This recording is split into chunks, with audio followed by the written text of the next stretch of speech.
ರಾಜ್ಯದ ರೈತರಿಗೆ 28,000 ಕೋಟಿ ರೂಪಾಯಿ ಸಾಲ ವಿತರಣೆಯ ಗುರಿ ಹೊಂದಲಾಗಿದೆ ಅಂತ ಮುಖ್ಯಮಂತ್ರಿ ಸಿದ್ದರಾಮಯ್ಯ ಹೇಳಿದ್ದು ಈ ಕುರಿತ ವಿವರ ಹೀಗಿದೆ. ರಾಜ್ಯದ ರೈತರಿಗೆ ಸಿಎಂ ಕಡೆಯಿಂದ ಸಿಹಿ ಸುದ್ದಿ. 28,000 ಕೋಟಿ ರೂಪಾಯಿ ಸಾಲ ನೀಡುವುದಕ್ಕೆ ಮುಂದಾದ ಸರ್ಕಾರ. ಸಿಎಂ ಸಿದ್ದರಾಮಯ್ಯ ಅಧ್ಯಕ್ಷತೆಯಲ್ಲಿ ಇತ್ತೀಚೆಗೆ ಗೃಹ ಕಚೇರಿ ಕೃಷ್ಣಾದಲ್ಲಿ ಸಹಕಾರ ಇಲಾಖೆ ಪ್ರಗತಿ ಪರಿಶೀಲನೆ ಸಭೆ ಮಾಡಲಾಗಿದೆ.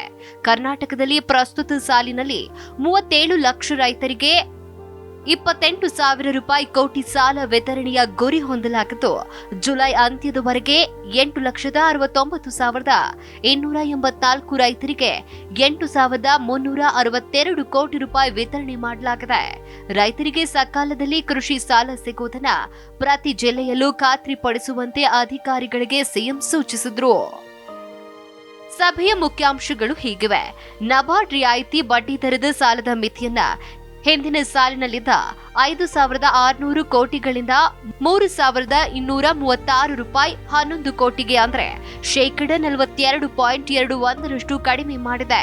ಆದರೂ ಸಾಲ ವಿತರಣೆಯಲ್ಲಿ ಶೇಕಡ 96.07% ಪ್ರಗತಿ ಸಾಧಿಸಲಾಗಿತ್ತು.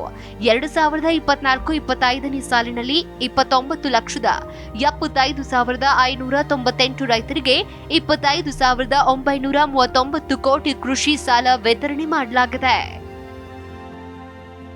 ಇನ್ನು ರಾಜ್ಯದಲ್ಲಿ 28,516 ಸಹಕಾರಿ ಸಂಘಗಳು ಲಾಭದಲ್ಲಿದ್ದು, 14,670 ಸಂಘಗಳು ನಷ್ಟದಲ್ಲಿವೆ. ಸಾಲ ವಸೂಲಾತಿ ಸರಿಯಾಗಿ ಆಗದ ಕಾರಣ ಬಹುತೇಕ ಸಂಘಗಳು ನಷ್ಟದಲ್ಲಿದ್ದು, ಅಂತಹ ಸಂಘಗಳು ಸಾಲ ವಸೂಲಾತಿಗೆ ಕೈಗೊಂಡ ಕ್ರಮಗಳ ಬಗ್ಗೆ ಪರಿಶೀಲನೆ ನಡೆಸಬೇಕು. ಇದರಲ್ಲಿ 2,200 ಹಾಲು ಉತ್ಪಾದಕ ಸಂಘಗಳು ನಷ್ಟದಲ್ಲಿದೆ. ಹಾಲು ಉತ್ಪಾದಕ ಸಹಕಾರಿ ಸಂಘಗಳ ವೆಚ್ಚದ ಮೇಲೆ ನಿಗಾ ಇರಿಸಬೇಕು. ಹಾಲು ಉತ್ಪಾದನೆಯನ್ನ ಹೆಚ್ಚಿಸುವುದು ಸಂಘಗಳ ಕಾರ್ಯದರ್ಶಿಗಳ ಜವಾಬ್ದಾರಿ. ಹಾಲು ಉತ್ಪಾದಕ ಸಹಕಾರಿ ಸಂಘಗಳ ಪುನಶ್ಚೇತನಕ್ಕೆ ಕ್ರಮ ಕೈಗೊಳ್ಳುವಂತೆ ಸೂಚಿಸಲಾಗಿದೆ. ಇನ್ನು ಸಹಕಾರ ಸಂಘಗಳ ಹಿರಿಯ ನಿರೀಕ್ಷಕರ 126 ಹುದ್ದೆಗಳು ಹಾಗೂ ಸಹಕಾರ ಸಂಘಗಳ ನಿರೀಕ್ಷಕರ 403 ಹುದ್ದೆಗಳು ಖಾಲಿಯಾಗಿವೆ. ಹುದ್ದೆಗಳ ಭರ್ತಿಗೆ ಪ್ರಸ್ತಾವನೆ ಸಲ್ಲಿಸಬೇಕು. ಸಹಕಾರ ಸಂಘಗಳ ನಿಬಂಧಕರ ಕಚೇರಿಯ ವ್ಯಾಪ್ತಿಯ ಸೇವೆಗಳನ್ನು ಗಣಕೀಕರಿಸುವ ಕಾರ್ಯವನ್ನು ತ್ವರಿತವಾಗಿ ಪೂರ್ಣಗೊಳಿಸಬೇಕು. ರಾಜ್ಯದಲ್ಲಿ 7,074 ಗಿರವಿದಾರ ಸಂಸ್ಥೆಗಳು ಹಾಗೂ 1,468 ಚೀಟಿ ಸಂಸ್ಥೆಗಳು ಕರ್ನಾಟಕ ಲೇವಾದೇವಿಗಾರರ ಅಧಿನಿಯಮ 1961, ಕರ್ನಾಟಕ ಗಿರವಿದಾರರ ಅಧಿನಿಯಮ 1961 ಮತ್ತು ಚೀಟಿ ನಿಧಿಗಳ ಅಧಿನಿಯಮ 1982 ಅಡಿ ನೋಂದಣಿಯಾಗಿವೆ. ಅನಧಿಕೃತವಾಗಿ ಕಾರ್ಯಾಚರಿಸುತ್ತಿರುವ ಗಿರವಿದಾರರ ಸಂಸ್ಥೆಗಳು ಹಾಗೂ ಚೀಟಿ ಸಂಸ್ಥೆಗಳ ಮೇಲೆ ನಿಗಾ ಇರಿಸಬೇಕು.